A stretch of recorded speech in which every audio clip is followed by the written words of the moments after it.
बाबा ध्यान में अवस्थित भय और सब देख लिया। सती ने मेरी मां का रूप बनाया, इतना बड़ा अपराध। सती ने मेरी मां सीता का रूप बना लिया है, इसका अर्थ आज के बाद सती मेरे लिए मां जैसी हो गई। अब मैं इनके साथ गृहस्थ धर्म का निर्वाह कैसे करूंगा? त्याग भी नहीं सकता, प्रिया है, रह भी नहीं सकता। क्यों? अब मातृभाव में है अब मेरे लिए। क्या करे क्या करे, द्वंद आया। प्रभु के श्री चरणों का स्मरण किया और मन ही मन बाबा ने संकल्प कर लिया, आज के बाद मेरे शरीर से सती का भेंट नहीं होगा। बाबा ने सती जी का त्याग कर दिया। आकाशवाणी भई, आकाशवाणी ने इतनी प्रशंसा की, धन्य हो बाबा, आपके अलावा भक्ति को इतनी ऊंचाई तक कौन लेकर जा सकता है। जय जय हो, जय हो, जय हो। खूब जय जयकार भया। सती जी सुन ली, मन में सोचने लगी बाबा ने जरूर कोई प्रण किया। पूछती हैं बार बार, प्रभु आपने कौन सा प्रण किया? बाबा ने बताया नहीं। यहां पर देखिए गोस्वामी जी एक बड़ा सुंदर उदाहरण दिए। कहते हैं, जल पय सरिस बिकाई, देखहु प्रीत की रीति भली, बिलग होई रस जाई, कपट खटाई पर पुनि। कहते हैं जल दूध मिलकर एक भाव में बिकता है, लेकिन यदि खटाई पड़ जाए तो दूध से जल अलग हो जाता है। आप दर्शन करिए, दूध में जब पानी जाता है ना,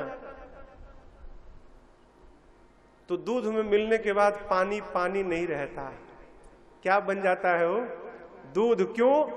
पानी जब दूध में जाता है तो अपना नाम, अपना पहचान, अपना अस्तित्व सब समाप्त कर देता है। तब दूध में के पास जाता है। दूध कहता है, भाई तू मेरे से इतना प्रेम करता है कि अपना नाम पहचान मिटाने को तैयार है, कोई बात नहीं, आज के बाद मैं तुमको अपना नाम दूंगा, अपना रूप दूंगा, अपना स्वाद दूंगा, और यहां तक कि अपना मोल दे के तुमको अपने साथ बाजार में बिकवा दूंगा। कितना प्रेम। और दूध उस पानी को भी दूध बना के बिकवा देता है, स्वयं उसी भाव में, अपने साथ में। उसी दूध को माई लोग ला के बर्तन में रखकर जब चूल्हे पे चढ़ाती है ना, और दूध गर्म होने लगता है, तो पानी कहता है दूध से, मित्र तुमने अपना रंग दिया, स्वाद दिया, मोल दिया, मुझे, मैं कुछ नहीं था, मुझे अनमोल बना दिया। चिंता मत करना मित्र, तुम्हारे साथ जब तक मैं रहूंगा, मैं अपने आप को जलाऊंगा, तुम्हारे ऊपर आंच भी नहीं आने दूंगा। और पानी अपने आप को जलाने लगता है, दूध को बचाता है। और जब मित्र जलने लगता है, दूध से बर्दाश्त नहीं होता, वो बर्तन से बाहर निकल के और उस आग को बुझाने दौड़ता है। तू मेरे मित्र को बुझ जलाएगा, उससे पहले मैं तुझे बुझाकर समाप्त कर दूंगा। कितना प्रेम हो। इसी प्रकार जब हम लोग अपने को समाप्त करके भगवान के पास जाते हैं ना, तो भगवान भी हमको अपना रंग देते हैं, अपना रूप देते हैं, मोल देते हैं, और अपने साथ साथ हमारी भी पूजा करवाने लगते हैं। लेकिन सावधान, उस दूध में खटाई का 2 बूंद पड़ जाए हो, तब जब दूध से पानी अलग होगा ना, उसके बाद दुनिया की कोई ताकत दोनों को एक नहीं कर सकती। उसी प्रकार भगवान के पास तो हो, लेकिन यदि तुमने कपट रूपी खटाई का प्रयोग किया, अपने और भगवान के बीच में कपट को रखा, तो हम भी भगवान से वैसे दूर हो जाएंगे जैसे खटाई पड़ने के बाद दूध से पानी निकल के दूर चली जाए। कपट ना हो। कपट जानते हैं क्या है? हम जो हैं वो दिखाई नहीं पड़ते, और जो दिखाई दे रहे हैं उससे हमारा कोई संबंध नहीं है। यही सबसे बड़ा कपट है। जीवन में ऐसा कोई व्यवहार नहीं करना जिससे किसी का मन दुखित हो जाए। मां बारंबार पूछती है, यद्यपि सती पूछा बहुभांति, तदपि न कहेउ त्रिपुर आरती। भगवान ने उस समय के बाद भी नहीं कहा, क्यों? कहूंगा तो सती का मन खराब होगा। मैं कह के नहीं, व्यवहार से बताऊंगा, सती मैंने आपका त्याग कर दिया है। कभी देखिए, गोली का घाव भर जाता है, बोली का घाव नहीं भरता है। जब तक शरीर रहता है ना, बोली का घाव सुनाई पड़ता है। कभी किसी को ऐसा नहीं कहना चाहिए, जिससे उसका मन व्यथित हो। क्यों? अरे सदा ना रहा है, सदा ना रहेगा, ये जमाना किसे का नहीं चाहिए, दिल दुखाना किसे का नहीं चाहिए, दिल दुखाना किसे का। सदा ना रहा है, सदा ना रहेगा, जमाना किसे का नहीं चाहिए, दिल दुखाना किसे का नहीं चाहिए, दिल दुखाना किसे का।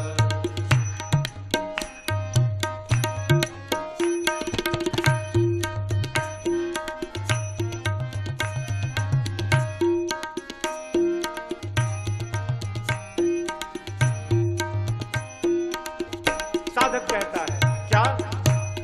आएगा बुलावा तो जाना पड़ेगा, सर तुझको आखिर झुकाना पड़ेगा। आएगा बुलावा तो जाना पड़ेगा, सर तुझको आखिर झुकाना पड़ेगा। बलकेश्वर धाम में कथा हो रही है, चलना नहीं है, चलना कथा, घुंघरू की डिलीवरी करनी है। बलवीर जी घुंघरू पहुंचाने जाना है, अभी टाइम है।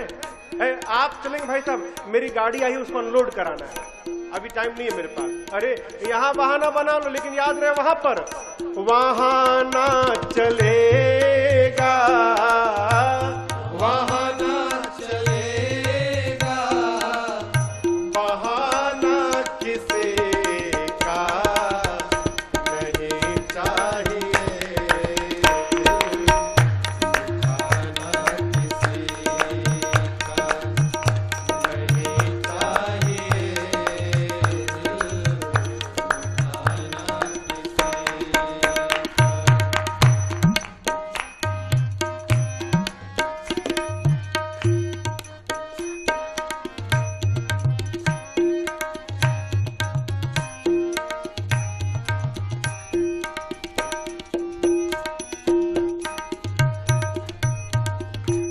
सोहरत तुम्हारी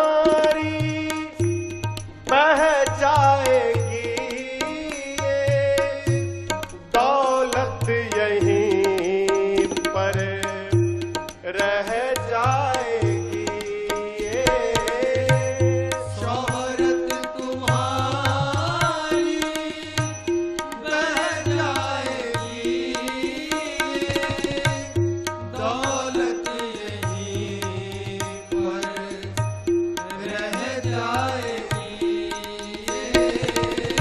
नहीं साथ जाता, नहीं साथ जाता, खजाना किसे का नहीं चाहिए,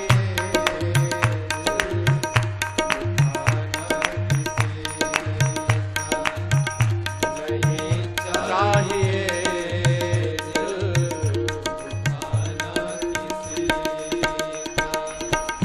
सदा ना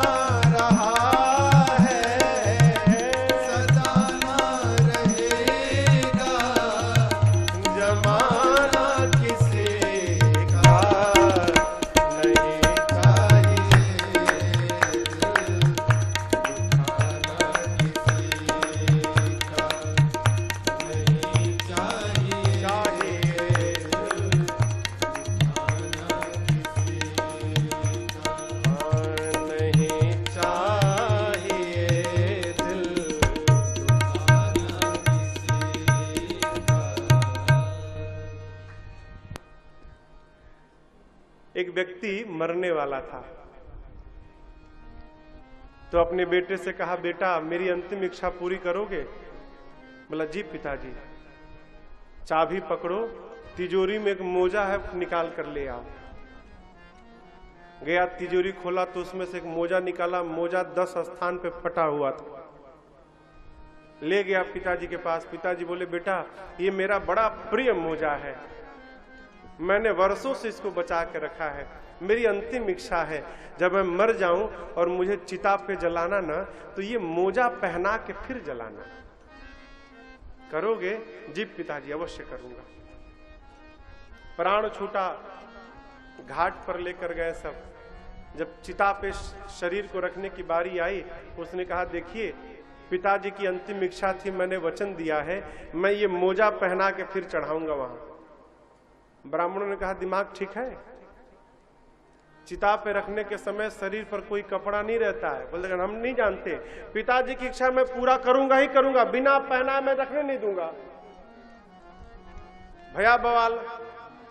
वो कहे कि बिना मोजा पहना मैं रखने नहीं दूंगा। ब्राह्मण का मोजा रहेगा ही नहीं। बड़े बड़े विद्वानों को बुलाया गया, कोई उपाय निकले, कोई उपाय नहीं। कोई भी ब्राह्मण देवता तैयार नहीं भय कि मोजा पहनाया जाए। तब तक एक दूसरा व्यक्ति आया और उसने उस लड़के को एक दूसरा पत्र दिया। वो भी पत्र उसके पिता का ही था। बच्चे ने पत्र खोला, उसमें लिखा था पिता ने, बेटे आज तुम देख रहे हो ना, तुम्हारे लाखों प्रयास करने के बाद भी ये फटा हुआ मोजा भी मुझे कोई पहनाने नहीं दे रहा है। अरे संपत्ति तो छोड़ो, मैं अपने साथ एक फटा मोजा भी नहीं लेके जा सकता हूं। मैं तुमको समझाने के लिए कहा था, जीवन में खूब पैसा कमाना, धन कमाना, लेकिन साथ में थोड़ा वो भी कमाते जाना जिसको साथ में लेकर अगले जन्म तक यात्रा कर सको। क्यों? सब कमा लोगे, ये नहीं कमा पाओ ना, तो जाते समय कंगाल होके जाना पड़ेगा, साथ में कुछ जाए रहेगा नहीं। नहीं साथ जाता अरे खजाना किसी का, इसलिए नहीं चाहिए दिल दुखाना किसी। बाबा ने बताया नहीं, लेकर गए कैलाश और शंकर भगवान 87,000 वर्ष के लिए समाधि में चले गए। जानते हैं किसी को सजा देनी हो, सबसे बड़ी सजा है मौन धारण कर लीजिए। इससे बड़ी कोई सजा नहीं होती। सामने रहे बात मत करिए, मौन धारण करिए। मौन धारण करना तपस्या है, साधारण बात नहीं है। चुप हो जाना। लोग कोई नहीं मिलता तो शीशे से बात करते हैं। बाबा मौन हो गए। 87,000 वर्ष बाद समाधि से बाहर आए, राम राम स्मरण किए। सती जी दौड़ कर गई, प्रणाम की। बाबा ने सामने बिठाकर लगे बाबा कथा सुनाने, लगे कहन हरि कथा रसाला। ठीक इसी समय ब्रह्मा जी ने सती के पिता दक्ष को प्रजापतियों का नायक घोषित कर दिया। बड़ा अधिकार दक्ष को जैसे मिला। आपको बतावें, दक्ष इतने बड़े अभागे थे, अपने दामाद यानी शंकर भगवान को ही शत्रु मानते थे। क्यों? एक बार ब्रह्मा जी की सभा बैठी थी, सारे देवता बैठे थे। दक्ष आए तो जितने देवता दिग्पाल थे सब सम्मान में खड़े हो गए। ब्रह्मा विष्णु महेश क्यों खड़े भय हो भाई, सबके ऊपर है। दक्ष सोचने लगा कि ठीक है, विष्णु जी नहीं भय कोई बात नहीं, ब्रह्मा जी नहीं भय कोई बात नहीं, लेकिन ये शंकर तो मेरा दामाद है, इसको तो कम से कम खड़ा होना चाहिए।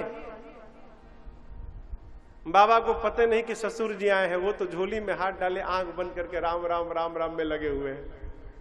लेकिन जानते हैं जीव का स्वभाव, कहीं जाता है ना तो ये नहीं दिखाई पड़ता कि 100 लोग खड़े होकर प्रणाम किए, उसको वो पहले दिखाई पड़ता कि वो नहीं खड़े बैठे। हम जब गए तो प्राप्त होता हुआ सम्मान नहीं दिखता, पहले क्या दिखता है, हमको आने पर खड़ा कौन नहीं भैया, पहले लिस्ट बनाओ उसकी। ये दुख का सबसे बड़ा कारण है। वो उसी दिन से दक्ष बाबा को अपना शत्रु मान लिए। बड़ा अधिकार मिला। शिव जी को अपमानित करने के लिए हरिद्वार के कनखल में यज्ञ की रचना की, सबको बुलाया, छोड़ ब्रह्मा विष्णु और महेश को। बाबा मैया सती को कथा सुना रहे हैं, सारे देवता निमंत्रण आया है, सुंदर सुंदर विमान में बैठकर अपनी अर्धांगिनियों के साथ, और कैलाश के ऊपर से विमान लेके जाने लगे। अरे भाई बाईपास से चले जाते, लेकिन नहीं, सारे देवता कैलाश के ऊपर से। क्यों?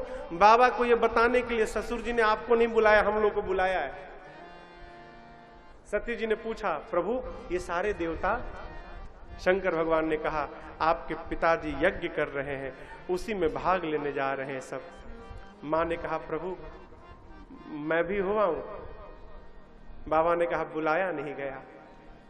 मां ने कहा, प्रभु पिताजी के घर, मित्र के घर, गुरु जी के घर और स्वामी के घर, 4 स्थान पे तो बिना बुलाए जाना चाहिए। बाबा ने कहा, बात सही है आपकी, लेकिन यदि अपमानित करने के लिए नहीं बुलाया गया है तो जाने पर कल्याण नहीं होगा। मां नहीं मानी। अंत में 2 गणों को साथ में लगाकर बाबा ने विदा कर दिया।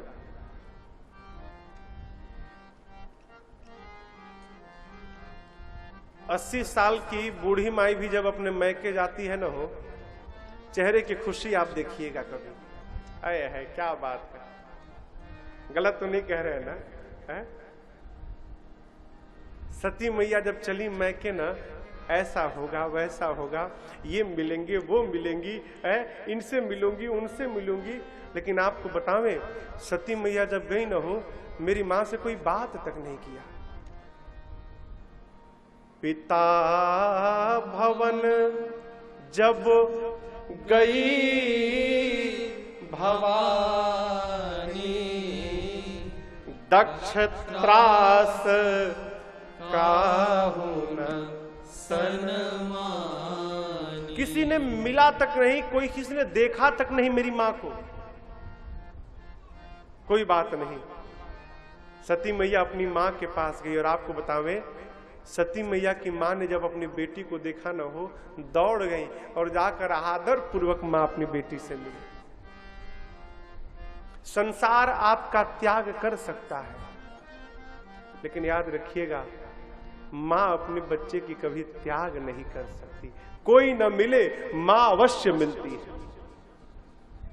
इसलिए सबके प्रति अपराध हो जाए, जीवन में कभी भूल कर मां के प्रति अपराध न बने।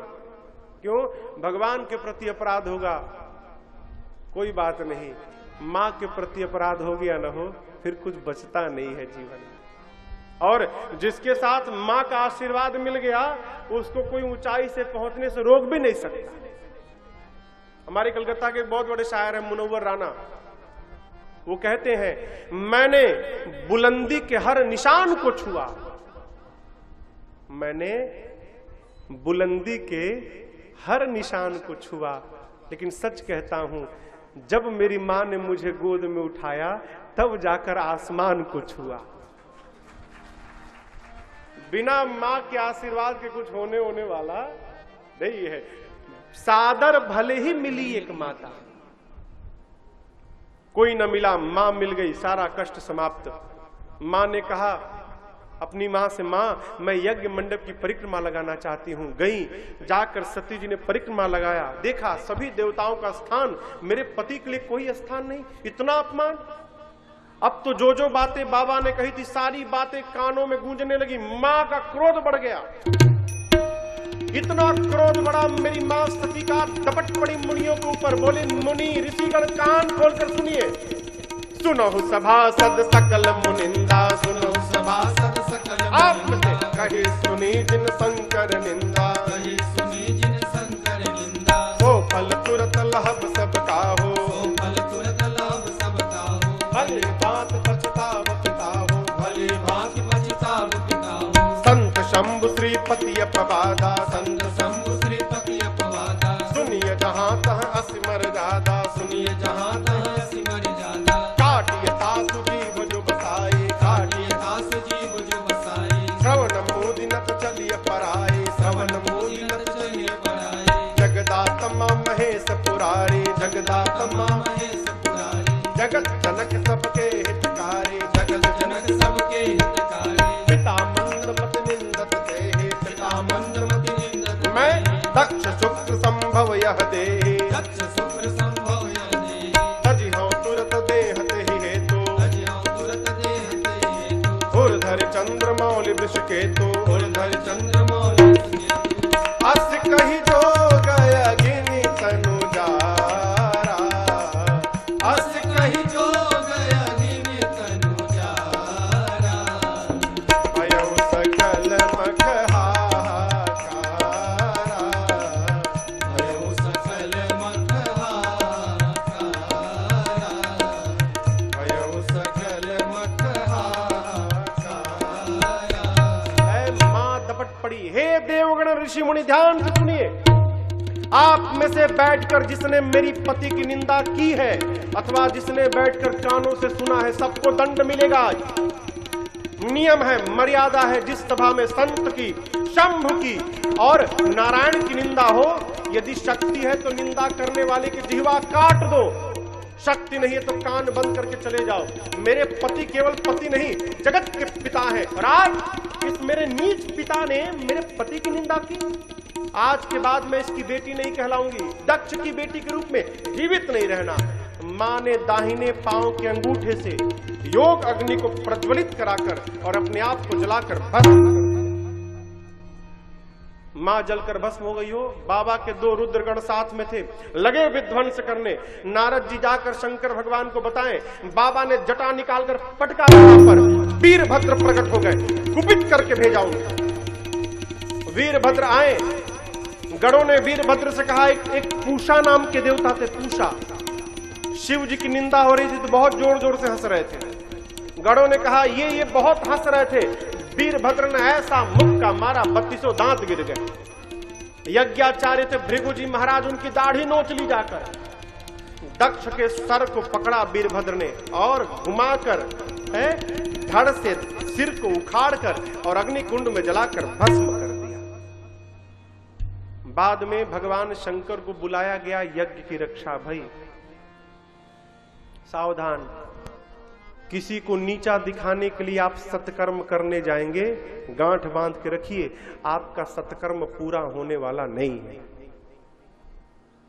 वैर भाव से यदि परमार्थ करेंगे आप तो पूरा होने वाला। मुझे याद है महाराज जी के साथ बैठा था एक कथा में, आगे कहीं कथा थी तो वहां के आयोजक आए थे, बोले महाराज जी से कि ये क्या व्यवस्था महाराज, व्यवस्था हम करेंगे। तो महाराज जी ने कहा भगवान आपकी रक्षा करें। तो समझ में उनके बात नहीं आई, वो चले गए। हमने कहा सरकार आपने ये क्यों कहा कि भगवान आपकी रक्षा करें? बोले बेटा अभिमान करके गए हैं, इनकी कथा बिगड़ेगी, तुम देखना। और बतावे 9 दिन कथा भई, 9 दिन दिन भर जितने कार्य करता रहते थे, बाल्टी ले लेकर पंडाल से पानी बाहर निकालते थे। तो शाम को कथा होती थी, फिर रात भर में इतने इंद्र नारायण प्रसन्न हो जाते थे, फिर सुबह लबालब पानी, फिर दिन भर बाल्टी लेके पानी निकालो। 9 दिन यही चला। यदि आप द्वेष भाव लेकर, वैर भाव लेकर, विरोध भाव लेकर, तुलनात्मक भाव लेकर परमार्थ करने जाओगे, आपका काम पूरा होने वाला नहीं है। इधर देखिए, सती मैया मरते समय, अरे सती मरत हरि सन बर मांगा। क्या मांगा? इसी जन्म में नहीं, जन्म जन्म केवल शिव पद अनुराग। हे राम जी, आप एक आशीर्वाद दीजिए, अगले जन्म में भी ना मैं बाबा के ही चरणों की दासी बनूं, इसके अलावा मुझे कुछ नहीं चाहिए। राम जी से क्यों मांगी जानती हैं? मैंने परीक्षा राम जी की ली थी, अपराध राम जी के प्रति किया था। जब तक राम जी क्षमा नहीं करेंगे तब तक बाबा मुझे स्वीकार नहीं करेंगे। दूसरी बात, सती जी जानती हैं कि राम जी की हर आज्ञा का पालन बाबा करते हैं। एक बात कहें, हमारे जीवन में भी कोई ऐसा होना चाहिए ना जिसकी हम हर आज्ञा का पालन करें। बुरा मत मानिएगा, जिसके जीवन में कोई बड़ा नहीं रहता ना, जिसके मन में किसी बड़े के प्रति भय नहीं रहता, क्षमा करिएगा, उसको रावण बनने में समय नहीं लगता। हमारे ऊपर कोई रहे जो गलत करने पर हमको टोक सके, जिसकी हम हर आज्ञा का पालन करें। राम जी राम जी शंकर जी को अपना भगवान मानते हैं और शिव जी राम जी को अपना भगवान मानते हैं। ये संबंध है, सेवक स्वामी सखा सिय पी के। कौन? बाबा मेरे। राम जी ने कहा ठीक है, अगले जन्म में भी आप बाबा की ही दासी बनेंगी। इस बार आप दक्ष की बेटी थी, आपके पिता के सर को तो जला दिया गया, लेकिन बकरे का सर लगाकर उनको जीवित कर दिया गया है। तो कहिए तो अगले बार भी दक्ष की बेटी